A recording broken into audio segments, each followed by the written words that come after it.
Assalamualaikum warahmatullahi wabarakatuh. Selamat pagi semua. Kita kembali lagi dalam mata kuliah statistik ekonomi bisnis. Materi kali ini kita akan masuk kepada pengukuran numerikal. Dimana pengukuran numerikal ini kita ada yang mengukur untuk lokasi dan keragaman atau variability. Untuk pengukuran itu terbagi menjadi dua, apa yang kita sebut dengan sampel dan yang kita sebut juga dengan populasi. Maksud dari populasi itu adalah ukuran suatu data secara keseluruhan. Contohnya misalkan yang ditanyakan adalah populasi universitas di Indonesia. Berarti trilogi termasuk ya. Kemudian sampelnya saya ingin mengambil, sampel itu adalah suatu data yang saya ambil sebagai perwakilan untuk mewakili populasi. Itu adalah sampel. Jadi kalau kita mengambil sampelnya, dia contohnya adalah mahasiswa trilogi. Oke, untuk pengukuran atau estimator dari masing-masing baik itu populasi ataupun sampel, ini memiliki simbol yang berbeda-beda. Simbol inilah yang harus kalian perhatikan baik-baik. Jadi kalau kita membicarakan rata-rata, yang pertama adalah rata-rata untuk sampel. Ini yang kita sebut dengan X bar. Jadi simbolnya adalah X. Untuk populasi simbolnya apa? Ini yang kita sebut dengan mu. Untuk varians, lambangnya adalah S kuadrat. Kemudian untuk populasi, lambangnya adalah tau kuadrat. Untuk standar deviasi, itu adalah akar dari varians. Standar deviasi adalah akar dari varians, di mana lambangnya adalah S. Untuk populasi lambangnya adalah tau, tanpa ada tanda kuadratnya. Jadi kalau kita ingin memilih suatu sampel, itu yang kita sebut dengan point estimator atau titik perhitungan, di mana titik perhitungan itu untuk mewakili suatu populasi. Karena kalau kita membicarakan populasi, data itu susah untuk didapat ya. Jadi kita mengambil suatu data perwakilan dari populasi agar nanti kita bisa mengambil kesimpulan bagaimana populasi tersebut berdasarkan data sampel yang sudah diambil. Oke, perhitungannya seperti apa?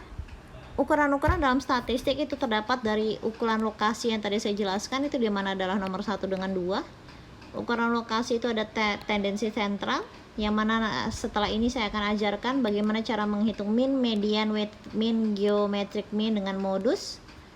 Untuk ukuran lokasi itu terdapat persentil, kuartil dengan desil.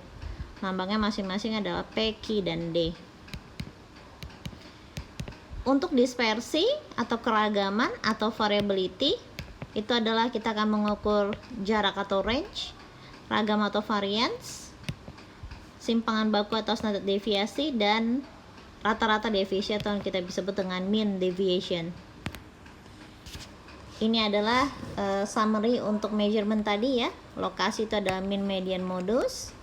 Kemudian untuk lokasi adalah persentil, kuartil dengan desil tadi. Variasi adalah ini, range, interquartile range, variance, standar deviasi dengan coefficient of variance. Baik, kita akan masuk ke topik yang pertama adalah mean. Mean itu adalah rata-rata.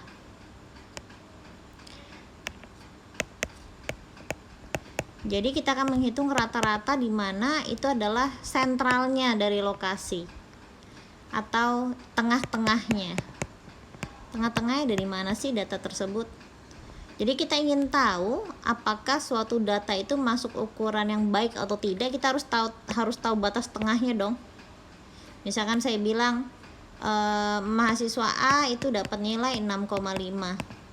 Lalu apakah kita bisa mengatakan nilainya bagus? kita harus tahu dulu ukuran batas tengahnya agar kita bisa bilang oh mahasiswa ini bagus.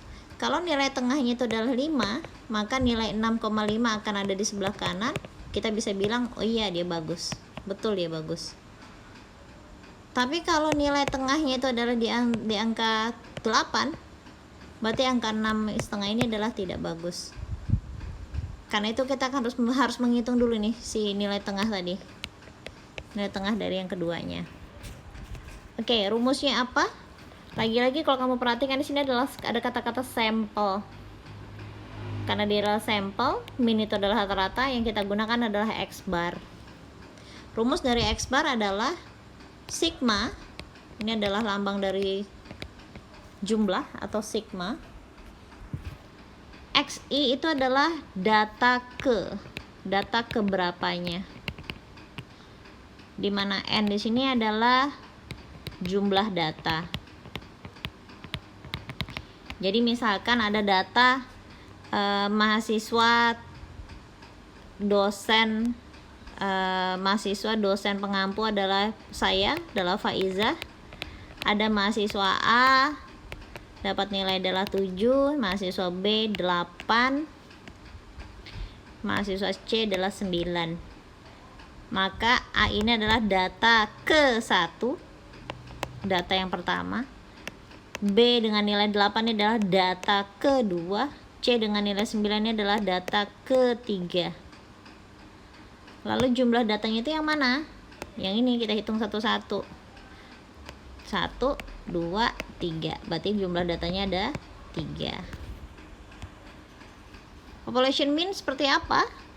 Sama saja rumusnya, hanya beda di lambang depannya. Kalau tadi untuk sample mean itu adalah X bar, untuk population mean itu adalah mu. Dimana rumusnya sama, jumlah dari XI dibagi N. Jadi kalau kita membicarakan sampel, jumlah datanya itu adalah N kecil. Kalau kita bicarakan populasi, jumlah data itu adalah N besar. Itu perbedaannya ya. Oke, ini adalah contohnya. Dalam buku di sini ada monthly salary.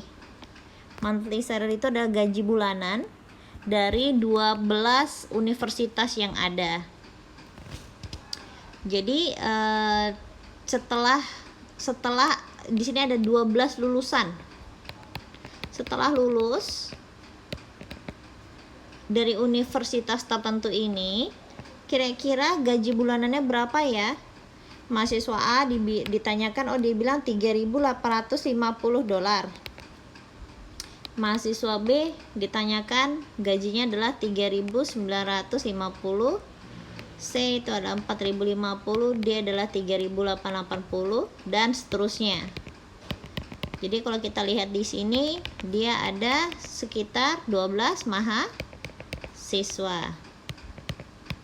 Itu ya. Di sini adalah 12 mahasiswa. Lalu yang ditanyakan adalah berapa sih rata-rata dari gaji mahasiswa-mahasiswa tersebut? Cara ngitungnya bagaimana? Pertanyaan saya, data ini apa? Sampel atau populasi? Ada yang tahu? Tahu dari mana ini adalah populasi atau tahu dari mana soal ini adalah sampel?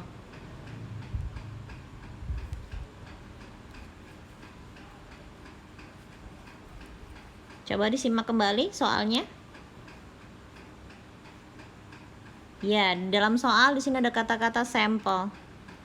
Jadi pada saat kamu ada soal-soal tertentu yang kamu harus perhatikan adalah di dalam soal itu ada keterangan apa? Populasi atau sampel. Sehingga penggunaan rumus akan mempengaruhi. Jika di sini adalah contoh soalnya adalah sampel, ditanyakan rata-rata, maka simbolnya harus X bar. Kalau ditanyakan populasi berarti simbolnya harus mu.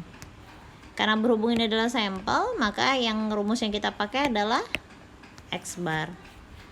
X bar sama dengan sigma XI dibagi N itu sama dengan, dari mana ini angka 47.280? Data ini didapatkan dari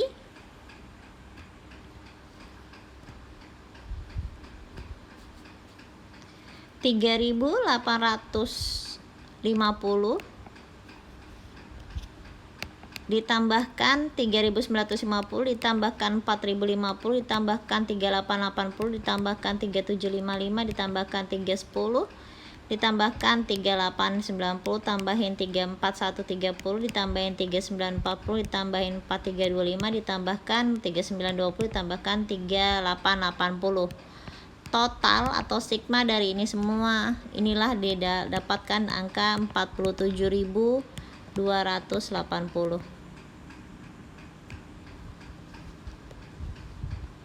Oke. Kemudian angka 12 ini dapat dari mana? Dihitung lagi datanya. 1 2 3 4 5 6 7 8 9 10 11 12. Maka jumlah data ada 12 sehingga 47.280 jika dibagi 12 hasilnya adalah 3940. Ini ya. Baik. Itu jika datanya adalah data tunggal.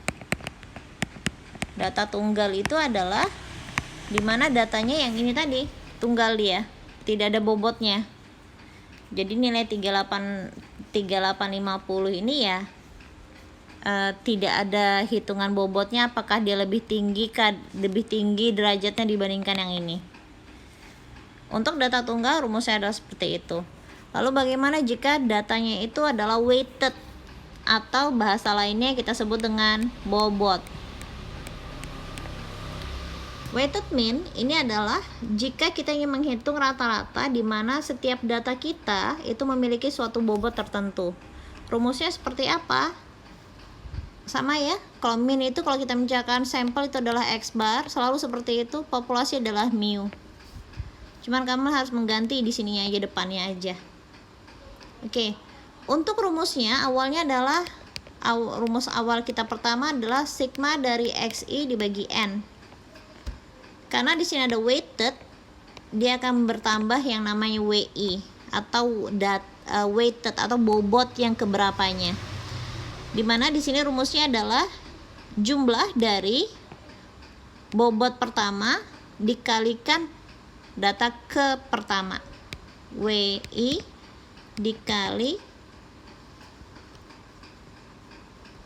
dikalikan XI. Baru dibagi. Setelah kamu jumlahkan, baru kamu bagi jumlah dari bobot yang ke I-nya. Contohnya seperti apa? Contohnya seperti ini. Jika ada pembelian raw materials atau bahan mentah, di mana biayanya per pon, 1 pon itu adalah $3, 3,4, 2,8, 2,9, 3,25. Banyaknya berat dalam pon itu adalah 1.200, 500, 2.750, 1.800. Sekarang saya tanyakan ke kalian, kira-kira yang mana bobot, yang mana beban, yang mana bobot, yang mana data keberapanya? Setiap kali kita bicarakan weighted mean, kamu harus tahu bobotnya dulu. Jadi kalau bobot itu lebih cenderung ke beratnya ya. Karena itu kalau kita jadikan datanya, kamu harus membedakan, tadi rumusnya ada WI dikalikan XI. Nah, data di sini harus kamu bedakan dari soal mana itu bobot, mana itu data keberapanya. Dalam hal ini inilah bobotnya. Jadi, kita akan lihat di mana XI itu adalah angka yang 3 ini, 3, 3,4, 2,8, 2,9, 3,25. Ini semua ya. Dimana bobot itu adalah tabel yang ini.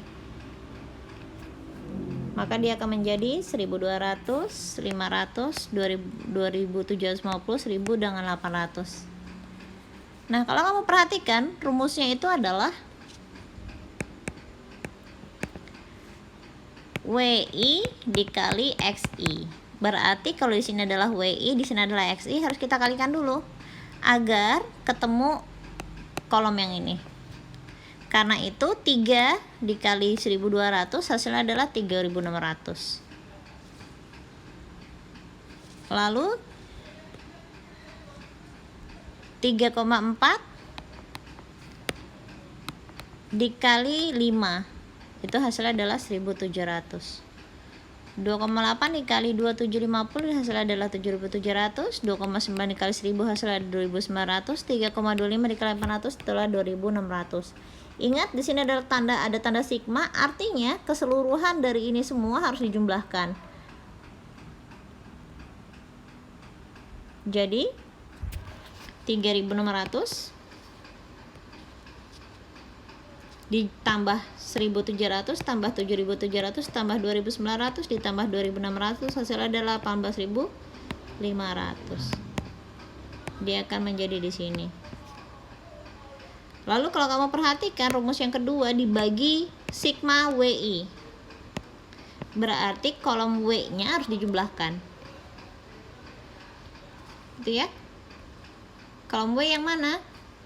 1200 ditambah 500 tambah 2750 tambah 1000 tambah 800, di sini adalah 6250. Ini adalah yang kita sebut dengan sigma WI atau jumlah dari bobotnya. Hasilnya adalah 6250. Jadi 1850 dibagi 6250 hasilnya adalah 2,96. Itu ya. Oke. Yang selanjutnya kita akan membicarakan median. Kalau nilai rata-rata itu adalah nilai yang kita cari tahu nilai tengahnya di mana.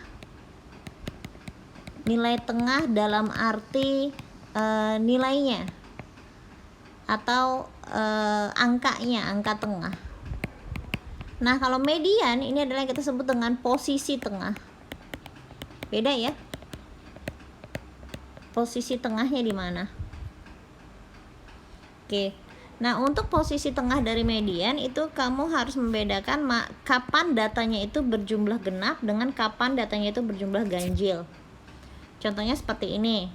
Kalau datanya itu adalah ganjil, maka kamu rumusnya adalah N dibagi 2. Lalu nanti kamu lakukan pembulatan. Kalau untuk data genap, kamu tinggal menghitung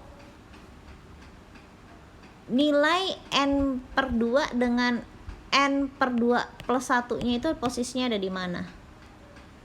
Untuk lebih mudahnya saya akan langsung masuk ke contoh soal dulu aja ya, biar lebih enak dia melihatnya. Oke. Contohnya ini, untuk nilai tengah, ini adalah soalnya ya. Datanya itu ada 32, 46, 54, 42 dengan 46. Setiap kali kamu mencari tahu tentang lokasi suatu data, syarat pertama adalah datanya harus diurutkan dulu. Diurutkan dari yang kecil ke yang besar. Jadi kalau kamu lihat di sini angkanya 32, 46, 54, 42 dengan 46. Yang paling kecil yang mana? 32. Setelah 32 itu apa? 42. Jadi 42 jadi pindah ke sini. Setelah 42 itu ada 46, pindah dia. Oh, 46 lagi dia pindah. Dan terakhir adalah 54. Jadi kalau kita membicarakan lokasi, yang kamu akan melihat suatu lokasi itu adalah kamu lihat dari posisi data yang sudah dirubah atau yang diurutkan. Jadi kamu sekarang fokusnya ke yang warna kuning ini. Oke. Nah, untuk melihat nilai tengah dari suatu datanya ini kita harus lihat dulu data ini ganjil atau genap. Jadi kamu harus lihat dari N-nya atau banyaknya data. Banyaknya data di sini ada berapa? 1, 2, 3, 4 dengan 5. Datanya ada 5. Berarti menurut kamu datanya itu ganjil atau genap? Ganjil. Tadi rumus untuk data ganjil, untuk posisi I itu akan sama dengan N dibagi 2. Gitu ya. Dimana N-nya itu adalah 5, 5 dibagi 2 itu hasilnya adalah 2,5. 2,5 ini harus kita bulatkan. Itu adalah yang ketiga. Berarti kalau kamu perhatikan di sini I-nya adalah ketiga. Jadi maksud I3 ini adalah data ketiga. Jadi kamu harus hitung data ketiga dia yang mana? 1, 2, 3. Berarti inilah nilai mediannya. Berarti kalau kamu tanyakan median jawabannya adalah I. Di sini adalah nilainya adalah 3, di sini adalah I3 sama dengan 46. Inilah jawabannya 46. Tata cara menulisnya diperhatikan ya semua ya, harus seperti ini ya. Oke. Lalu bagaimana median kalau datanya genap? Contohnya lagi. Di sini ada data dari 3850, agak ngacak dia sampai dengan 3880. Ingat, yang pertama harus diurutkan dari yang kecil ke yang besar. Berarti kita lihat lagi yang warna kuning ini. Ini sudah diurutkan ya, dari yang kecil yang terbesar. Lalu kita lihat lagi datanya ada berapa dia? 1, 2, 3, 4, 5, 6, 7, 8, 9, 10, 11, 12. Nah, kalau datanya itu genap, yang kamu harus perhatikan adalah dia perhitungannya adalah perhitungan yang tengah. Contohnya gini maksudnya. Di sini nilainya adalah N dibagi 2. Sama dengan 12 dibagi 2. Hasilnya adalah 6. Tapi kalau untuk data genap, karena di sini bilangannya adalah bilangan bulat, artinya adalah kamu harus menghitung nilai rata-rata dari I6 dan I7. Maksudnya gimana? Nilai tengahnya kan kita hitung lagi ya. 1, 2, 3, 4, 5, 6. Bukan yang ini, bukan 3850 untuk nilai tengahnya. Dia akan menjadi seperti apa? Kita akan fokus ke nilai 6 dengan 7-nya. Jadi di angka kedua ini kamu harus carikan rata-ratanya. Jadi kalau untuk seperti ini, mediannya adalah 3890 ditambah 3920 dibagi 2. Jadi nilai tengahnya itu adalah 3905.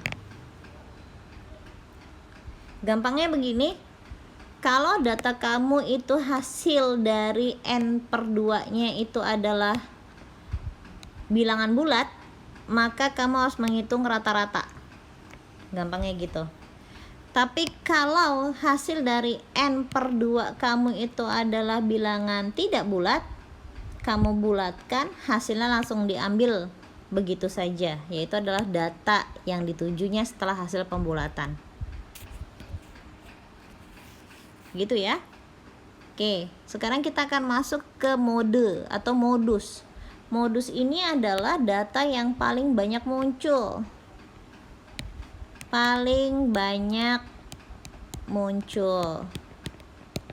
Jadi kalau untuk modus lagi-lagi sama.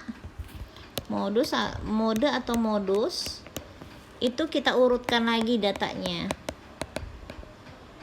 Lalu kamu cek, oh 3710 ini cuma sekali doang munculnya. Ini juga cuma sekali, ini juga cuma sekali. Oh ternyata 3880 itu ada 2 kali kemunculan. Yang sisanya yang lain juga cuma 1 kali. Artinya modusnya apa? Modus untuk data ini adalah 3880. Jadi kalau kamu perhatikan antara min, median dengan modus, itu yang ditanyakan adalah datanya ya. Jadi angka salah satu dari data inilah yang harus kamu hitung. Baik, jadi di situ untuk perhitungan yang kita sebut dengan sentral rata-rata. Lalu bagaimana kalau lokasi yang harus kita hitung dari data tersebut. Kita bisa membicarakan mengenai persentil, kuartil dengan desil. Yang pertama kita akan membicarakan persentil, di mana rumus lagi-lagi I ya, itu adalah data ke. Di mana rumus I-nya, kalau tadi kita membicarakan median, masih ingat rumus I-nya apa? Rumus I-nya adalah N/2. Oke, betul. Kalau untuk persentil sekarang, rumus I-nya adalah P dibagi 100 dikali N. Oke. Contoh soalnya seperti apa? Misalkan di sini dari data yang sama. Jadi kalau ujian biasanya datanya sama ya, cuma nanti ada A, B, C, D-nya yang berbeda-beda. Contohnya A, minnya berapa? B, mediannya berapa? C, modusnya berapa? D, persentil ke-85 berapa? Jadi datanya sama. Yang saya kuningin dari tadi datanya sama ya, dari atas sampai bawah. Oke, sekarang bagaimana kalau kita menghitung persentilnya? Lagi-lagi data harus diurutkan. Itu adalah nomor 1, data harus diurutkan. Ini sudah diurutkan ya datanya ya, sudah diurutkan dari yang terkecil sampai yang terbesar. Lalu pertanyaan dari soalnya itu adalah persentil 85. Jadi penulisannya gimana? P85 itu sama dengan I-nya kita harus hitung. Berarti tadi rumusnya untuk I itu sama dengan P/100 dikali N. P-nya di sini nilainya adalah 85. Berarti 85/100 dikali N. Ada berapa data tadi? 12. Jadi kalau kita hitung 85 dibagi 100 dikali 12, hasilnya adalah 10,2. Karena di sini adalah 10,2. Hasilnya adalah 10,2. Oke, balik lagi.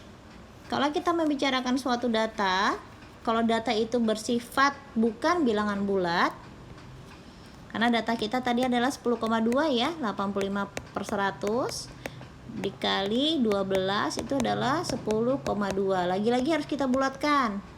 Jika dibulatkan, di sini pembulatannya ke atas.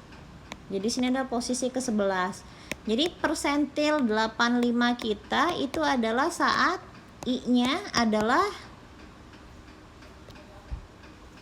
11, I yang ke-11. Tulisannya begini ya. Saya ulangi. Persentil 85 itu adalah saat I kamu di posisi yang ke-11. Berarti posisi yang 11 dihitung lagi 1, 2, 3, 4, 5, 6, 7, 8, 9, 10, 11. Inilah datanya.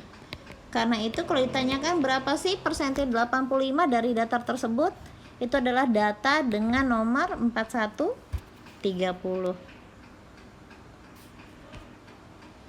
Sekarang kita membicarakan kuartil. Kuartil itu selalu dibagi 3, kuartil 1, kuartil 2 dengan kuartil 3. Dimana kalau kita membicarakan kuartil itu adalah persentil yang ke-25, persentil ke-50, persentil ke-75. Jadi rumusnya seperti apa? Jadi kalau kita membicarakan itu kuartil 1 itu rumusnya adalah untuk I-nya itu adalah 25/100 dikali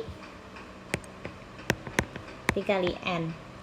Untuk Q2 itu adalah I-nya itu adalah 50, karena sini 50 ya, per 100 dikali N.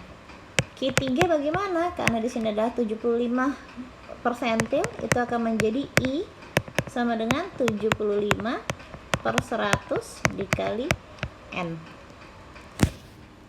Masih menggunakan data yang sama, tentunya datanya harus diurutkan juga ya. Jadi kita akan fokus ke data yang kuning lagi-lagi. Jadi kalau kita membicarakan kuartil 1, datanya itu adalah kuartil 1 itu untuk data I-nya itu adalah 25/100 dikali N. N-nya adalah 12. Hasilnya seperti apa? 25 dibagi 100 dikali 12. Hasilnya adalah 3. Nah, kita kembali lagi nih, 3. Bilangan bulat ya. Berarti tidak bisa kita langsung ambil ya. Artinya kita ingin tahu kuartil 1 itu adalah sama dengan data kuartil 1 itu adalah sama dengan kuartil 1 sama dengan data ketiga ditambahin data keempat dibagi 2. Karena datanya bilangan bulat tadi ya. Ingat di sini bilangan bulat angka 3. Karena itu nilainya adalah data ketiga 1, 2, 3. Data ketiga ditambahkan data keempat dibagi 2. Berarti hasilnya adalah 3850 ditambah 3880 dibagi 2. Inilah yang kita sebut dengan kuartil 1. Jadi kuartil 1-nya sama dengan 3850 ditambah 3880 dibagi 2. Hasilnya adalah 3865. Bagaimana untuk kuartil 2-nya? Kita hitung lagi. Kuartil 2 rumusnya adalah 50/100 dikali N. Jadi 50/100 dikali 12. Hasilnya adalah 6. Oh, bilangan bulat lagi nih. Berarti nggak bisa langsung kita ambil ya. Berarti Q2 itu sama dengan data ke-6 ditambahin data ke-7 dibagi 2. Di sini adalah 5, di sini adalah 6, di sini adalah 7. Berarti data ke-6 itu adalah 3890 ditambahin 3920 dibagi 2. Hasilnya adalah berapa dia?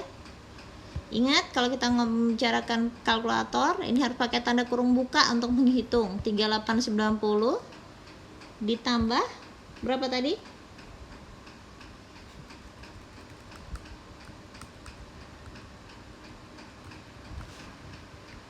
3890 ditambah 3920. 3920, ingat kurung tutup baru kamu bagi 2. Ketemu hasil 3905. Karena itu di sini hasilnya adalah 3905.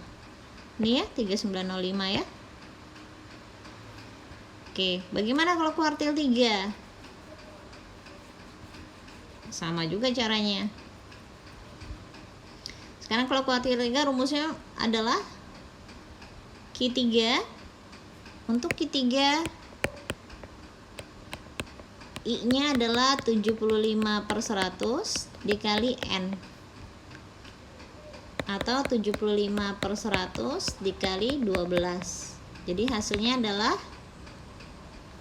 kita hitung,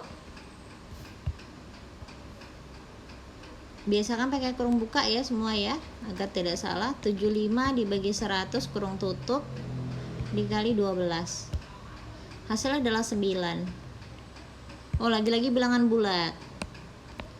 Jadi Q3 kita, karena dia adalah bilangan bulat, itu adalah data ke-9 ditambahin data ke-10 dibagi 2. Selalu seperti itu ya. Jadi data ke-9 kita 1, 2, 3, 4, 5, 6, 7, 8, 9. Ini adalah data 9, yang ini adalah data 10. Jadi 3950 ditambah 4050 dibagi 2. Kita hitung lagi. 3950 ditambah 4050 kurung tutup dibagi 2. Ini untuk kalkulator kamu bisa mendownload di aplikasi free. Kamu harus cari untuk scientific calculator. Oke, berarti di sini hasilnya 8002 ya. Oh, salah ya saya ya. Kita hitung lagi apa yang salah. 3950. Oh, bukan ditambah 2. Di sini adalah dibagi 2. Hasilnya adalah 4000. Karena itu hasilnya adalah 4000. Karena itu di sini adalah 4000. Jadi kalau ditanyakan kuartil satunya berapa tadi angkanya?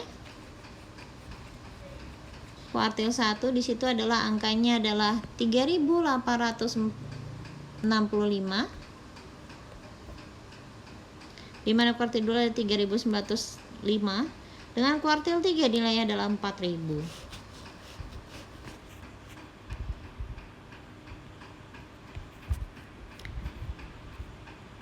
Baik, itu sampai dengan pengukuran lokasi. Sekarang kita akan masuk ke bab yang ketiga, yaitu adalah pengukuran keragaman atau variability.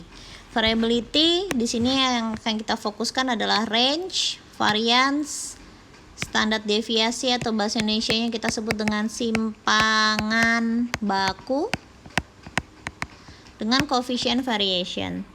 Kita akan bahas satu-satu ya. Dimana di sini ada pengukuran range atau yang kita sebut dengan bahasa Indonesianya adalah jarak. Lalu ada interquartile range atau IQR, EQR, itu singkatannya. Untuk variance, lambangnya kalau untuk sampel itu adalah S kuadrat, untuk populasi adalah tau kuadrat, standar deviasi lambangnya adalah S untuk sampel, dimana untuk populasi itu adalah tau. Coefficient variation ini kita lambangkan dengan CV. Yang pertama kita bicarakan range. Range itu rumusnya adalah data maksimum dikurangkan data minimum. Simpel ya. Ini kita sebut dengan pengukuran yang paling simpel. Jadi lagi-lagi data di sini masih data yang sama ya. Jadi nanti kalian pun pada saat ujian datanya akan tetap sama. Lagi-lagi tetap harus diurutkan. Jadi diurutkan sekali untuk perhitungan semuanya. Dimana range itu adalah data maksimum dikurangkan data minimum. Data maksimum kamu adalah 4325 yang ini. Data minimum kamu adalah 3710 yang ini. Jadi range-nya berapa? 4325 dikurangkan 310 itu hasilnya 615. Lalu dengan data yang sama kamu disuruh menghitung interquartile range. Interquartile range rumusnya adalah Q3 dikurangin Q1. Artinya kamu harus menghitung Q3 dulu dengan yang tadi saya jelaskan di bagian ini. Cara menghitung Q1, Q2, Q3. Namun hasilnya adalah hasil datanya yang kamu kurangkan, bukan urutan data. Jadi pada saat di sini di interquartile range kamu lihat Q3-nya nilainya berapa. Tadi Q3 nilainya adalah 4000. Yang ini tadi ya. Saya ulangi. Ini adalah nilai dari Q3. Di sini adalah nilai dari Q1. Q1 adalah 3865. Karena itu rumusnya adalah 4000 dikurangin 3865. Hasilnya adalah 135 untuk interquartile range. Cara menghitung varian sekarang. Varians ini adalah simpangan dari nilai rata-rata. Jadi kalau kita melihat suatu diagram Z di sini, nilai tengah yang saya titik ini adalah di sini adalah nilai tengahnya. Varians itu adalah kecondongan seberapa jauh data itu menyimpang dari X-nya. Di sini kita akan hitung. Rumusnya adalah untuk sampel di sini lambangnya adalah S kuadrat. Di sini adalah jumlah dari XI dikurangin X bar. Setelah kamu kuadratkan, lalu kamu jumlahkan, baru dibagi N-1. Namun kalau yang ditanyakan varians untuk populasi, bedanya apa dengan sampel? Kamu perhatikan rumusnya apa yang berbeda? Perbedaan pertama adalah kamu bisa lihat di sini adalah di pelambangan tau, di sini adalah S, dia adalah tau kuadrat dengan bagian pembaginya. Jadi hati-hati untuk membedakan mana sampel, mana populasi. Kalau kamu disuruh mencari varian stok populasi, maka kamu harus menggunakan rumus yang ini kalau untuk populasi. Kemudian untuk sampel, ini adalah rumusnya. Berbeda ya. Oke, sekarang contohnya. Di sini ada data monthly salary atau gaji bulanan, di mana datanya adalah 3, 450 dan seterusnya. Untuk data, jika dia tidak ada tulisan populasi, maka kamu bisa asumsikan ini adalah datanya adalah data sampel. Pertama, karena datanya dikit. Kedua, kamu harus mencari di soal, dia itu disuruh menghitung varians apa. Kalau tidak ada keterangan populasi atau sampel, maka kita anggap di sini adalah data sampel. Maka rumus yang akan kamu pakai adalah varians itu adalah S kuadrat sama dengan jumlah dari XI min X bar dikuadratkan dibagi N kecil dikurangin 1. Jadi kalau datanya seperti ini adalah data XI ya. Ini adalah data XI nih, data tunggal dari XI. Lalu kalau kamu perhatikan, ini rumusnya adalah XI dikurangin X bar, gitu ya. XI-nya sudah ada, adalah data yang ini. X bar-nya sudah tahu belum? Belum, berarti harus dihitung terlebih dahulu.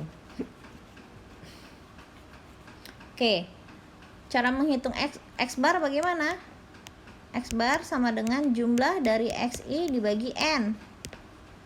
Jumlah dari XI bagaimana? Jumlah ini semua dijumlahin. Berarti kita pakai kalkulator dulu ya.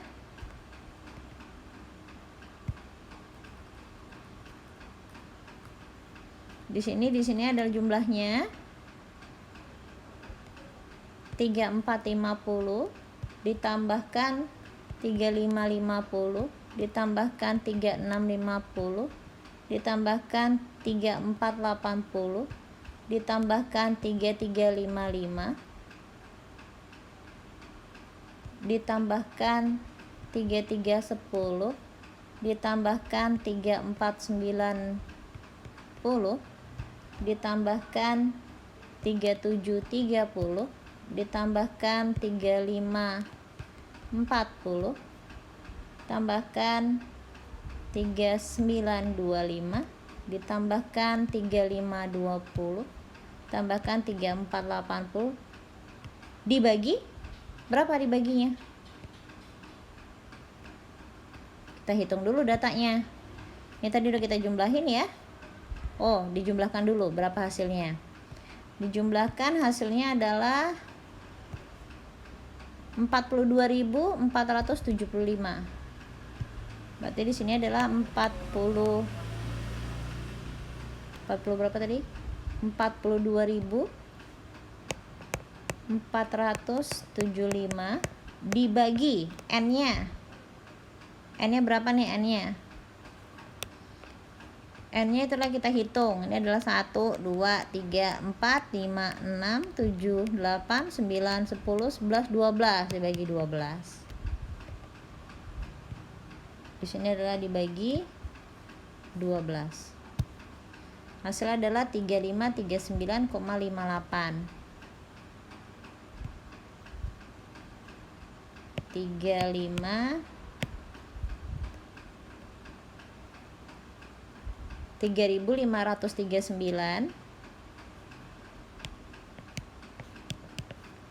koma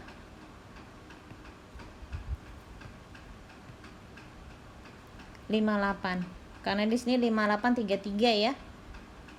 Kita ambil 2 desimal di belakang koma, jadi koma 58. Koma 58. Oke. Berarti kita harus lihat kotaknya ya. Tadi rumusnya saya tulis lagi S kuadrat sama dengan jumlah dari XI min X bar dikuadratkan dibagi N min 1. Jadi kalau rumusnya di sini kalau kamu perhatikan, rumusnya itu ada XI dikurangin X bar. XI yang ini ya. Berarti kamu harus munculin dulu nih kolomnya, harus ngitung satu-satu. Jadi kamu akan munculkan kolom XI dikurangin X bar dulu. Artinya 3850 dikurangkan X barnya adalah 39,58. Hasilnya adalah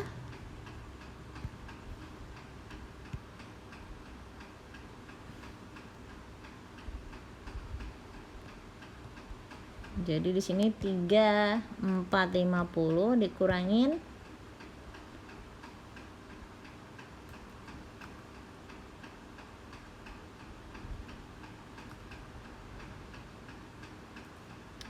dikurangkan hasilnya adalah 3539,58. Hasilnya adalah minus 89,58. 89,58. Ini adalah baru data pertama. Terus begitu satu-satu. Tapi yang ditanyakan di sini kuadrat ya. Lalu muncul lagi XI min X bar dikuadratkan. Berarti angka minus 89,58 kamu kuadratkan. Jadi angka yang minus ini tinggal kamu kuadratkan.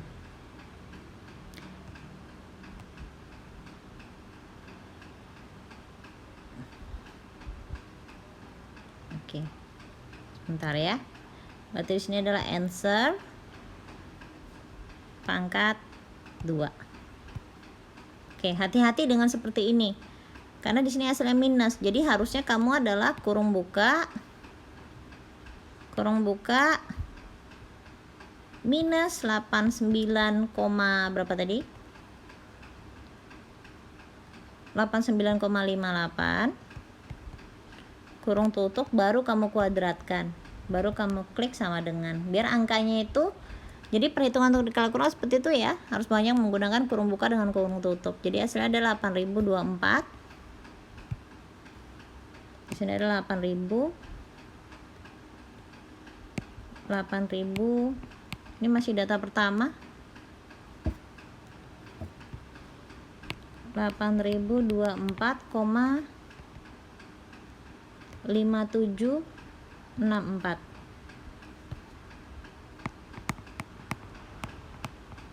Pakai 4 angka belakang koma. Dan seterusnya seperti itu. Ini ada di data seperti ini ya. Ini datanya salah hitung ya. Ada yang salah dengan X barnya.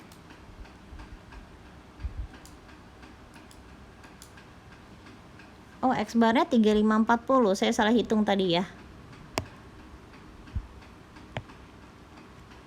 Bukan salah hitung. Ini dibulatkan sama bukunya, itu dibulatkan agar ini contoh yang memudahkan. Namun perhitungan kalian tuh harusnya rigid ya, pakai 2 angka belakang koma.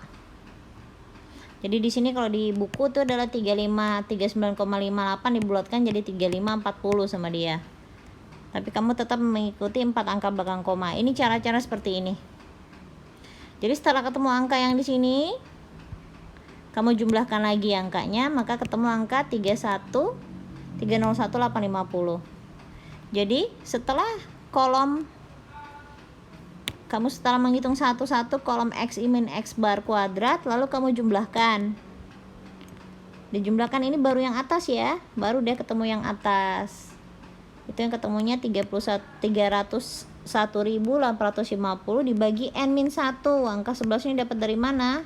N-nya 12 dikurangin 1. Jadi kalau perhitungannya itu adalah 301.850 dibagi 12 dikurangin 1 kurung tutup. Ketemu angka ini 27440,91. Ketemu angka yang ini ya. Oke. Itulah sampai dengan variance. Dengan menggunakan data yang sama, kita akan menghitung yang namanya standar deviasi. Kalau standar deviasi itu tinggal diakarin aja dari variance tadi. Jadi angka standar deviasi itu akar dari variansnya. Ini untuk sampel kita menggunakan S, untuk populasi kita menggunakan TO. Jadi kalau rumus yang tadi kan kita udah menghitung nih variansnya ketemu 27.440,91. Lalu dengan soal yang sama kamu ditanyakan standar deviasinya, ya sudah, S itu adalah akar dari variansnya. 27.440,91 itu diakarin. Jadi yang ini tadi tinggal akar dari 27.440,91 seperti itu. Jadi hasilnya itu adalah 165,65. Kita pakai standar Indonesia ya.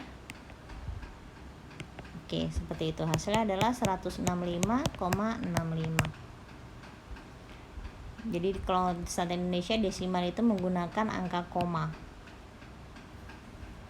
Baik, kita sudah hampir sedikit lagi nih. Yang terakhir adalah coefficient variations.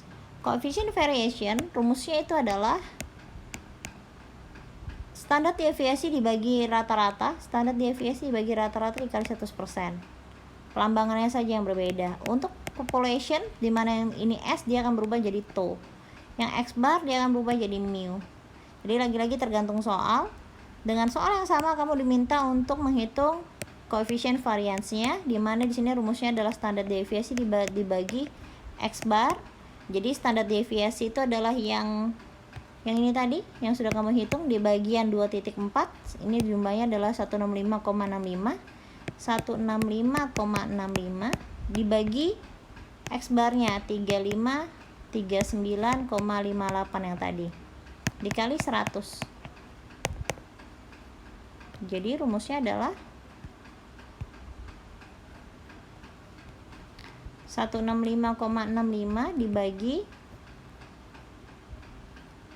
39,58 kurung tutup dikali 100. Jadi hasilnya adalah 4,6799. 4,68. Kita bulatkan ya. 4,68%. Karena kita sudah kalikan 100, maka satuannya harus persen.